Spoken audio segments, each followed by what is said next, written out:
till 1 o'clock, and then have a short lunch break. And it was planned for 12:05 for Taste Brixton Engineering for Straw Bale Construction to be in the hall. So that was scheduled for 10 minutes' time, but I'm suggesting we put that off until after Craig's presentation. So you have 30 minutes, sir, and I'll... 13. 30. 30, right. So, okay. My presentation is in the other, is this the hall? My presentation is in the theatre. Sorry, in the theatre, I mean. Okay, Taser, I'm going to take another minute now because you interrupted me. Whoever's got the stopwatch. So, and hashtags. Okay, I didn't know I was going to do this, but so hash, natural building products, hash, potatoes, hash, hashtag, you've now got it, is, so I teach postgraduate students in the UK about sustainability, co-housing, and if you hashtag live, work, mate, you can see all of their work using natural materials, engaged not so much in wonderful parts of the world. Knoll West in Bristol is the most deprived council estate in the UK, outside of Manchester, who pride themselves on being even more deprived. And Taser, just so you know, you are being retweeted all around the world. I took your photograph with your first tweet moment, hashtag moment, and Cara, we've had a benediction from the Pope. Wolfgang Feist has retweeted my tweet of you talking about Passive House in New Zealand. He's up quite late. It's 12:30 in Germany. That's how wonderful the world of hash is on the line. Okay, so actually, Cara, thank you very much. You've introduced everything I thought I might need to introduce. That's okay. But this is why he started. In that he's a physicist, and he became very frustrated. Well, it offended him that architects were putting more and more insulation into buildings, and they weren't performing the way we want. It's in the UK, we have an expression on the underground called "mind the gap." That's you fall between the platform and the railway line, and we now use that phrase called "mind the gap." The gap between what architects and designers claim their buildings will do, and the reality of a building in the wild is too different. And what he revealed was that generally we build pretty badly. We don't join things up very well. We don't manage things like insulation being properly installed. If you've ever been to a timber frame construction site and some guys installing rock wool, and it could be sheep's wool, it doesn't matter, is I'm often trying to get people to kind of iron it a little bit straighter, get it tucked up into the corners and stuff like that. So we kind of just draw stuff and then put it in the wall. But the putting in the wall is the most important thing. So it has a standard, ISO, international standard, on comfort. It's a comfort specification. People kind of think it's an energy specification. Low energy, badly designed buildings are no use to live in. You need to be comfortable in those buildings. So it's primarily a comfort specification. And it's about indoor air quality as well. Cara's done a lot of these. These are the stats. Welcome to Passive House. It's numbers, lots and lots and lots and lots and lots of numbers. I'm an architect. I was trained to colour in for a living. And Excel spreadsheets I can manage when I'm doing my expense claims and things like that, but they get really, really heavyweight when you're doing Passive House, and well done all of those of you who might consider studying this, because it's not an easy qualification to get and to be much admired.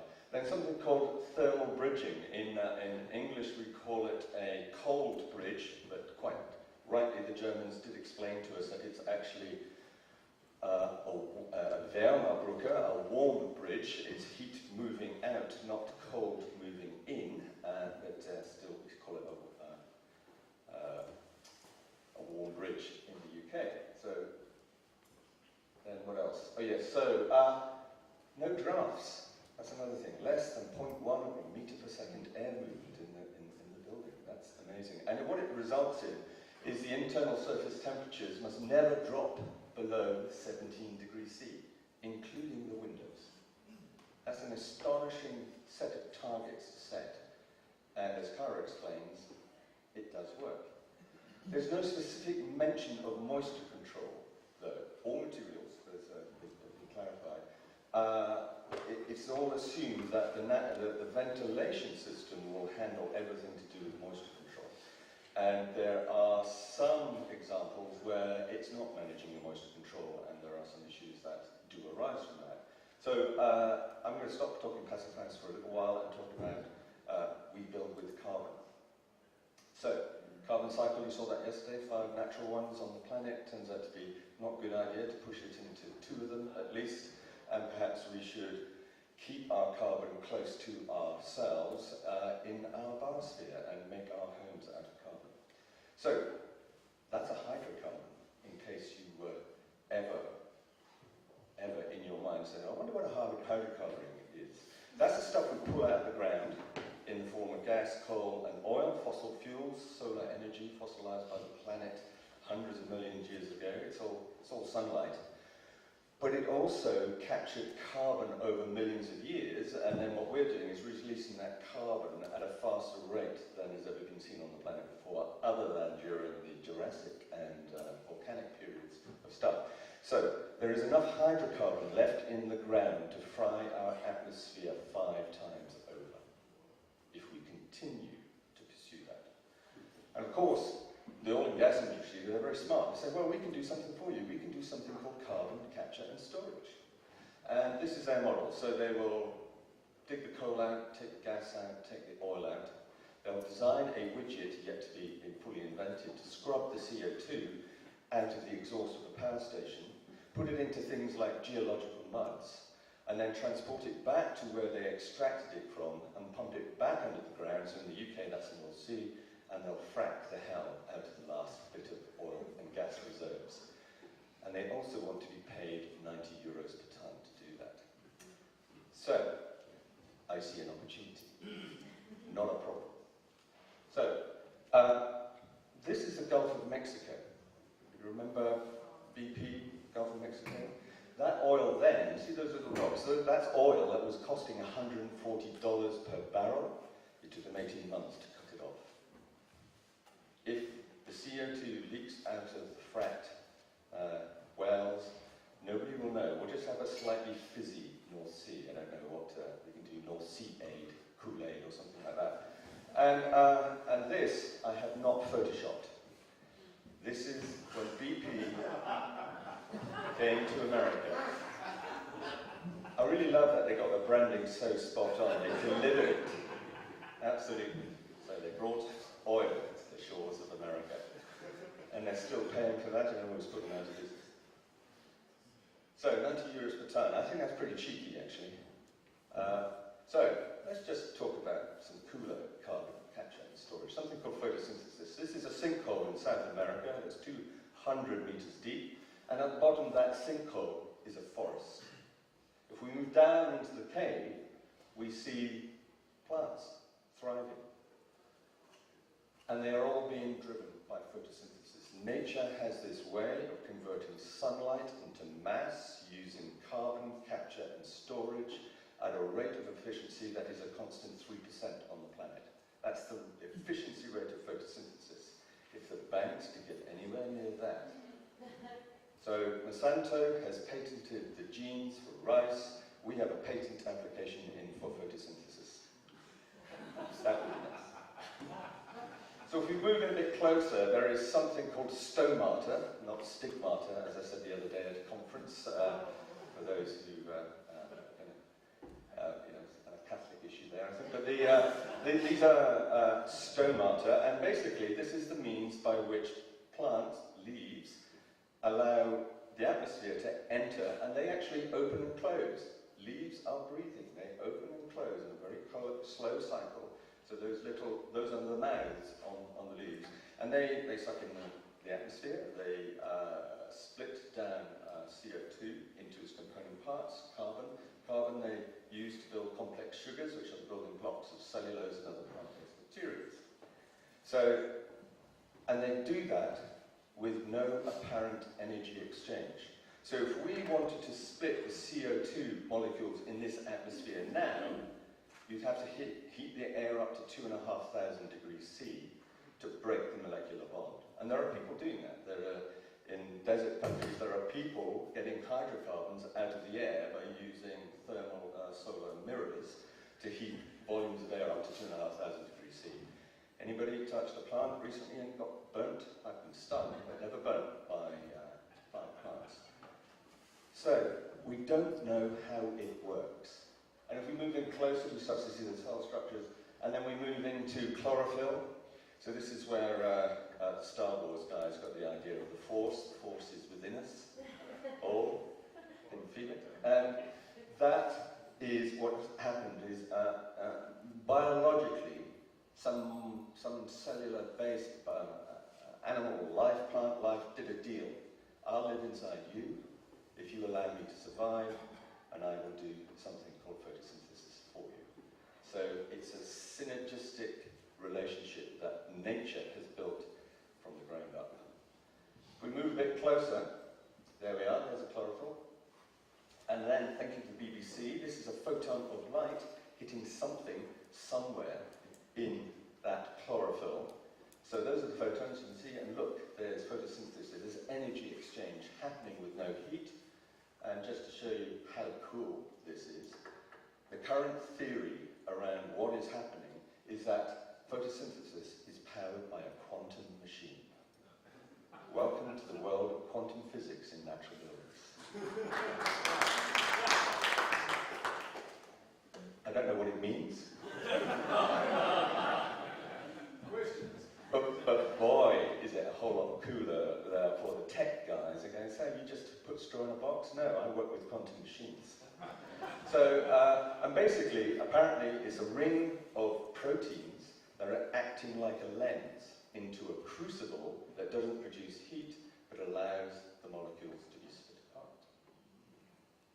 So, there we are. Photosynthesis, sunlight and water plus CO2 equals cellulose. That's the formula. How much CO2 is actually being captured. In 1 cubic meter of European pine, so apparently your pine's not so good, I don't know quite what happened there. The radiata pine seems to be frowned upon. But it's 742 kilograms of CO2 per cubic meter. So there's no CO2 in that cubic meter of wood, but if I took that cubic meter of wood and burnt it, the carbon would recombine with the oxygen in the atmosphere through conflagration, and we produce CO2. And this is empirical, this is not fuzzy, because I can get renewable heat incentives for burning the stuff at that ratio. I get paid money to burn carbon. I don't, I build with it, not burn it. So if we look at straw, how much is in straw? So there's straw, there's the sunshine, there's some photosynthesis going on. In dry weight straw, a cubic meter of dry weight at reasonable density, you're getting 211 kilograms per cubic meter of straw used.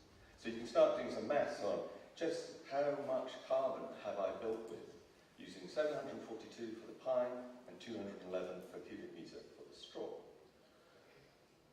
So why bio-based materials? Well, quantum machines seem to be cool enough. We need to do demonstrate some research, and I'll apologise in advance for this, but in Europe, we are piling billions of euros into decarbonising construction using whatever methods we can imagine might be a way forward.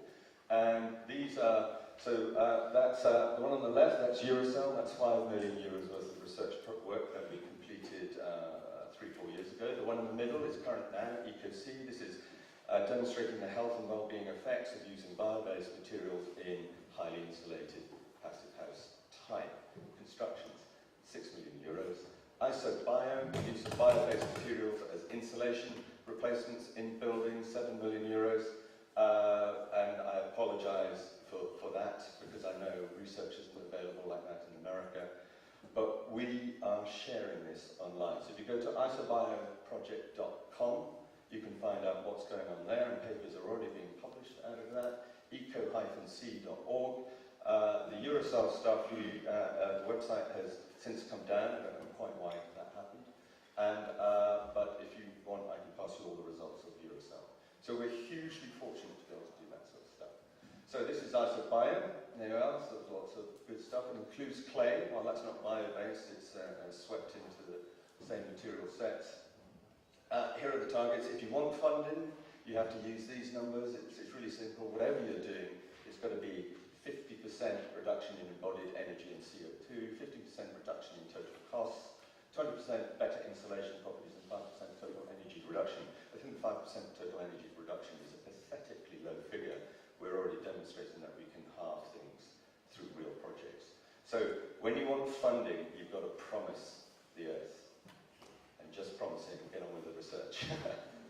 So we're working with a lot of people. That's us, Modsel, and Stramit International. We recently acquired that. And then up at the top, you see CAVAC. CAVAC is a French cooperative of 10,000 farmers in France who act collectively to do their own primary research. They've just built a 15 million euro factory to do research work on how they combine bio-based materials. We need to get more farmers in the room and say, do New Zealanders farmers operate cooperatively? Are there collectives? Yeah. So there's money to be made and had in all of this. So we're hugely fortunate. Horizon 2020, that's a 90 billion euro research project, 40% of which is all addressed to decarbonising society in Europe. Not all using that. So we're working with bio-based materials, cellulose, hemicellulose, straw, hemp, reed, bamboo, woodchip, flax and nutshells. We're having good fun with our cocoa fruit, as we call it. Fillers, we're working with clay, bentonite, fine sandstone, pumice, brick powder, perlite, thermosilite, don't ask me what thermosilite is, but, and then binders. Often the failure is we use fossil fuel-based binders. So we're working with lignins, biopolymers, and casein, milk glue. And then the methods are we're casting, we're extruding, we're rolling, we're using metamorphic heat and pressure techniques, and even radio frequency or microwave this stuff, if appropriate. And so you have to go through customs with lots of bags of grass and white powder and explain it's all for research in New Zealand. And then we make really disgusting tasting muesli bars. This is basically trying to create even lighter weight biscuits of bio-based materials that Rachel is working with Hempre, looking at how can we get this optimal balance between thermal mass and insulation values. So it's exactly the same work, but pushing it further and further and further. And the guys in Wren University are working with giant Kenwood mixers. I don't know whether Kenwood mixers make sense in New Zealand, but food processors, basically mixing up the stuff you would do as a child. Mud and straw and cocoa. We're also working at very, very high tech. I had a phone call from an organisation called the Weldon Institute in Cambridge saying, we'd like to work with you on straw. And I said, no, I don't think so. You're going to burn this study. It'll never work. You can't weld straw. And they said, well, no, we do a little bit more than the title suggests. We work with very, very high-tech coatings working in the aero industry. And they say, we have a silica-based chemistry which would allow bio-based materials to not decay, which is the last step to demonstrate to the world that building with organic materials should not be feared because of the compost that may, if you get it horribly wrong, may arise. So silica. So there's organic chemistry and inorganic chemistry. Silica sits on the inorganic side of it.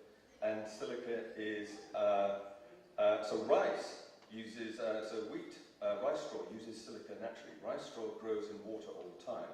Rice straw has a very high silica content, and it's using the silica to self-protect. So we're just going, okay, well, let's do a little bit of biomimicry, and let's go and see what we can do with silica. So this is what you can do with silica. You can put it onto cellulose-based materials, and the silica has a chemistry which turns the molecular forces 180 degrees against the hydrogen-oxygen bond, which means you get footballs of water sitting on top of material made of tissue paper, just using silica.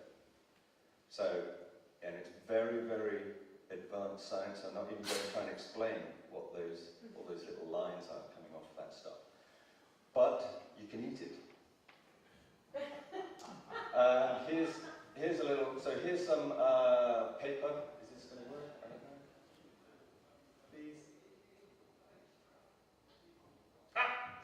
Sorry.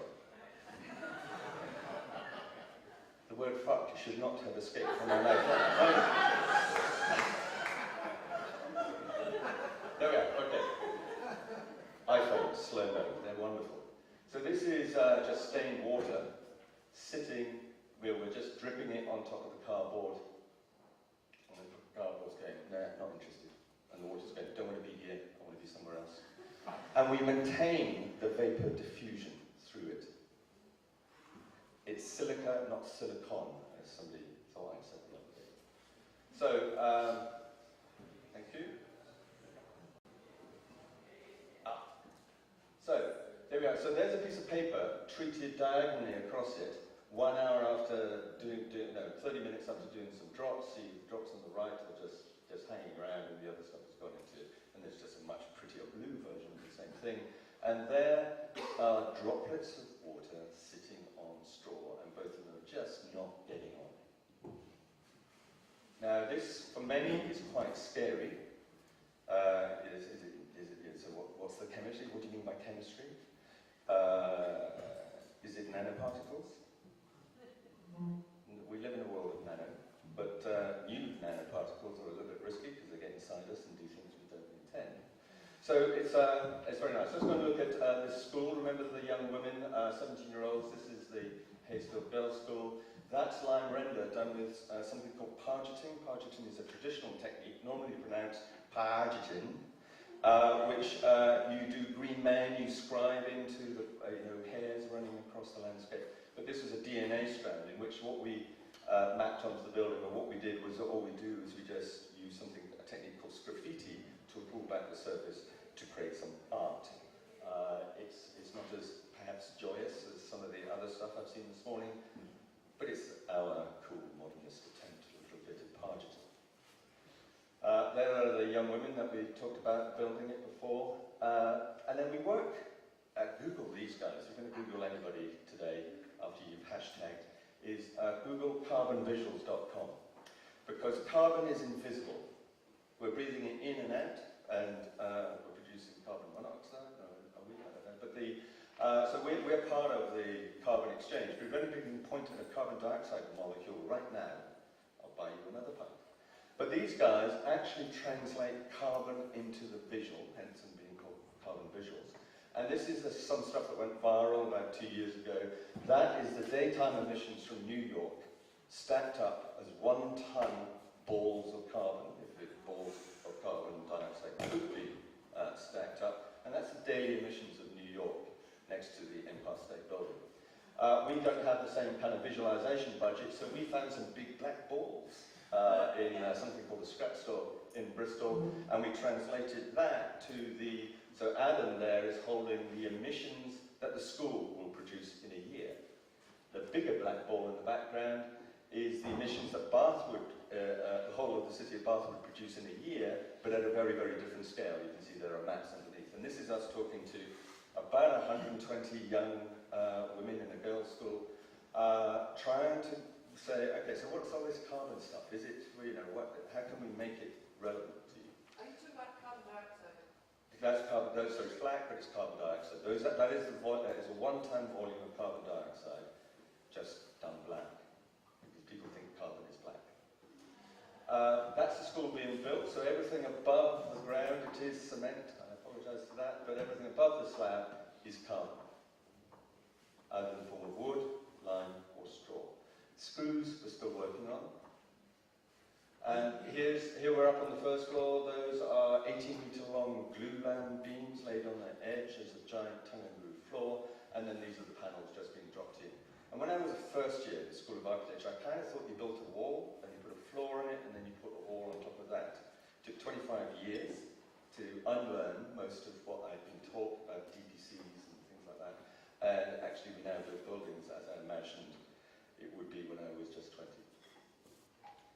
And so if we could encourage again all CO2 to hang around in a big cube, coloured blue, that's the amount of CO2 now banked into that straw and timber panel. So telling the story of carbon through pictures is really important.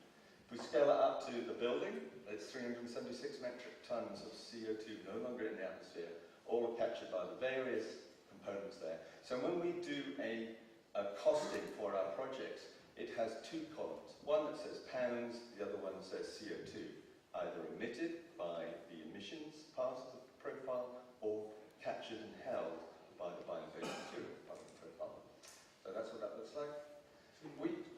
10, okay. We acquired, some of you with grey hair might remember a name called Stramit, compressed straw board.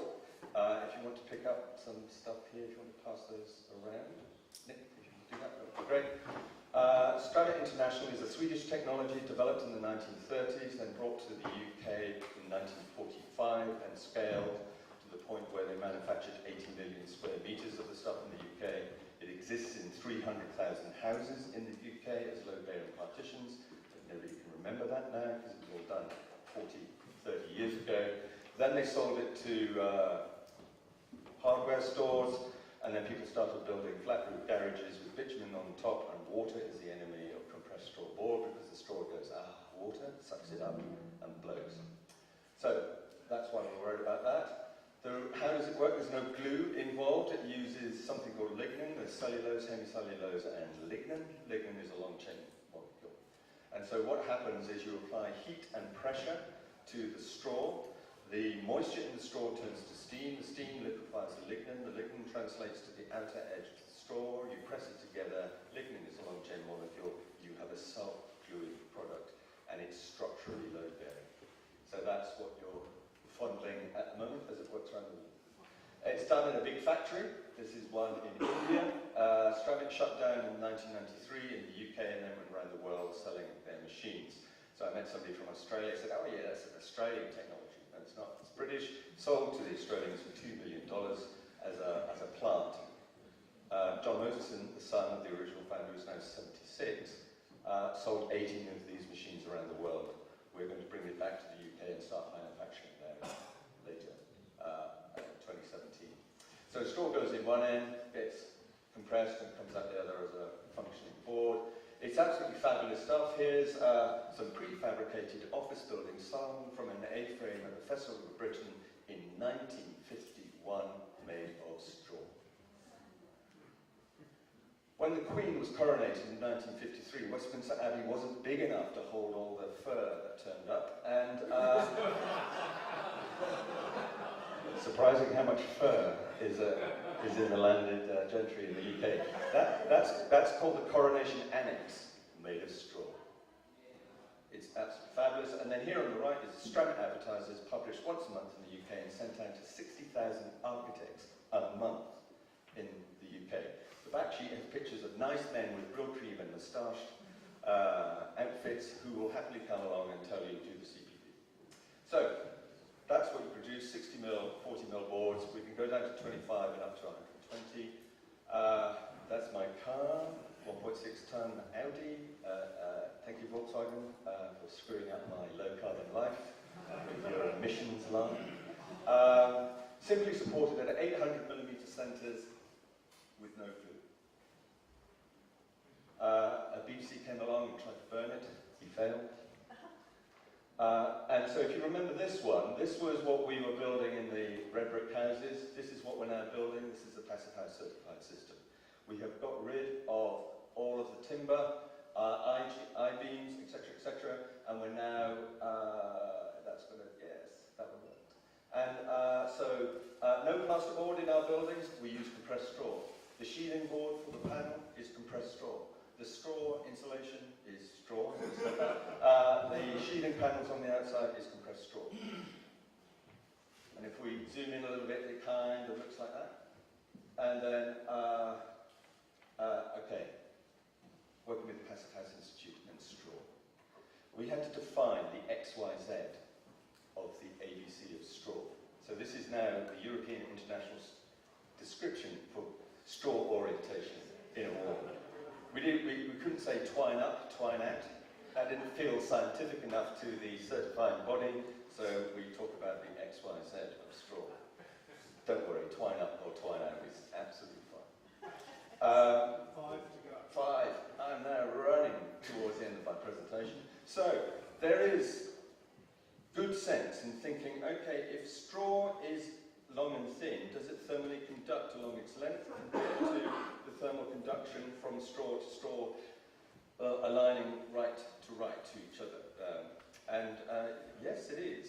And if you're FASBA, German Research Centre, you hand make a bale, so hand place every straw to get the strand orientation, because there is a book out in the wild that says combine harvesters strand orientate bales. They don't.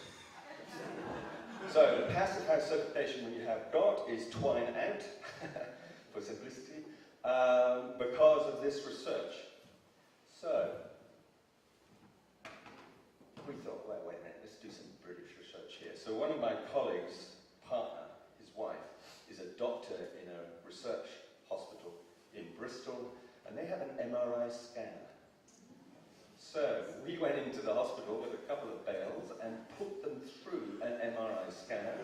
Then we had somebody doing a PhD in vision recognition of space to do the thing on the left, so that when you cut the straw in 3D through the scanner, we can know by the shape, whether it's circular, that's 90 degrees. As it goes more elliptical, we know what the angle is. We did it. There is no strand orientation in straw bales. Don't tell the passive house that, please, because our certification will be entirely screwed as a result. But it is only British research, remember, it's not quite. And Cara, I apologise to anybody who's remotely German in the room about the precision with which Germans define their research as simply the best in the world. So, okay, there are lots of numbers, but I was so pleased to see the rainbow pictures that came out of this. So the aesthete in me, the architect who was trained to colour in, goes, stuff I understand. So, blue is -10, okay? Red on the inside is 17.9 degrees C. So you have to get the rainbow to go all the way around your building to achieve, there we are, there's a close-up of the details. Don't ask me about eaves. Then we do a whole pile of details. It's a presentation, it's not bloody working. 32 standard details to become what's called component certified. There we are, right. It took a long time working by email with the Passive House Institute, backwards and forwards, backwards and forwards, backwards and forwards, until we eventually got it. So when we were thermally bridging a little bit more than was required, they suggested expanded polystyrene foam. And we said, no! So we're working, we have to have put in wood wool insulation into it, so it just goes on. But that's what you need to do to be component certified in Europe using Passive House Institute. Okay, yeah, here's all the pretty stuff now. So here's the rainbow of Passive House colours. And basically this is showing all of those components, showing that 17.9 on the inside and -10 on the outside. That's what the wonderful thing about Passive House is you have to really demonstrate it's going to work. That's a demonstration through software, that's not measurements in reality. No, those are all modelled. So we then did House of Bath and we took it out to Spain. So this is the Spanish building regulations for heating and cooling. Red is heating, blue is cooling, in the 4 Iberian climate zones of Bilbao, Barcelona, Madrid and Seville. And this is what happens when you take a straw bale house out to Spain. You zero out cooling. And that's really important because to create a kilowatt hour of cooling uses 2.8 times the amount of energy than a kilowatt hour of heating burning gas. And it's because of our national grids dumping all the heat energy through cooling towers. So this is Oli Style, the Larynx house in Spain, first straw bale passive house certified product. There it is near Barcelona. It was great fun working on that job. Oli is the designer of this. It's a house made of straw. This is the process using big bales, 1250 by 720 by 40. Build into prefabricated panels. We advise that the dark stuff is a thermal break, which is cork, because the cork industry in Spain is kind of screwed at the moment because we use screw tops. So they're trying to find new markets for their cork. And then big prefabricated panels done by Firehouse dropped in. And there's the same thing that the Californians were showing us, hot coal inside stable. That's Ollie Stiles doing some monitoring. That's what it looks like. I was going to Photoshop some eaves on this, but I won't. See, it's up in the mountains and stuff.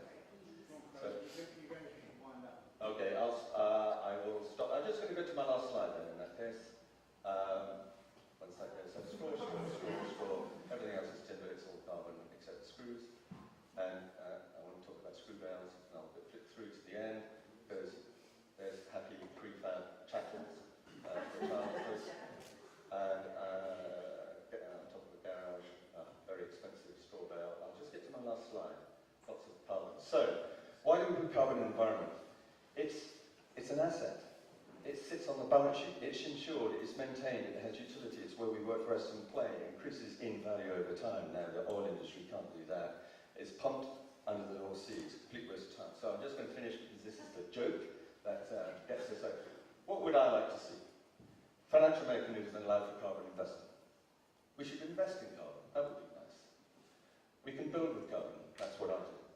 We can make art with carbon. That's what Rosa was talking about. We can eat carbon, carrots, like carbon.